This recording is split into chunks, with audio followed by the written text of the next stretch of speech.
ശേഷം പഴയ നിയമത്തിലെ അവസാനത്തെ പുസ്തകമായ മലാഖിക്ക് ശേഷം മലാഖി ഒരു പ്രവാചകമാണ്. അദ്ദേഹത്തിന്റെ അധരങ്ങളിലൂടെ ദൈവം സംസാരിച്ചു.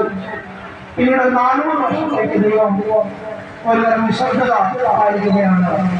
ദൈവജനത്തെ പല പല സാഹചര്യങ്ങളിലൂടെ കാര്യങ്ങളിലൂടെ ഒഴുക്കിക്കൊണ്ട് വന്നിട്ട് 2000 വർഷങ്ങൾക്ക് മുൻപ് ഈ മലാഖി പ്രവാചകന് ശേഷം 400 വർഷങ്ങൾക്കപ്പുറം എന്നാൽ 2000 വർഷങ്ങൾക്ക് മുൻപ് ചരിത്രത്തിലേക്ക് പ്രവാചകന്മാരിലൂടെ സംസാരിച്ചവനായ ദൈവം യെശയ്യാ, ഏലിയ, ജെറമ്യ, എസെക്കിയേൽ, ദാനിയേൽ, അങ്ങനെ സക്കറിയ, മലാഖി, ഹഗ്ഗായി, ഹബക്കൂക്ക്, അങ്ങനെ ഒത്തിരി പ്രവാചകന്മാരിലൂടെ സംസാരിച്ചവനായ പരമപരിശുദ്ധനായ ദൈവം മനുഷ്യരുടെ ഇടയിലേക്ക് മനുഷ്യരിൽ ഒരാളായി ഇറങ്ങി വരികയാണ്. 2000 വർഷങ്ങൾക്ക് മുൻപ് അവിടുന്ന് ഏറ്റവും ദരിദ്രനായി എളിയവനായി തന്നെ താഴ്ത്തി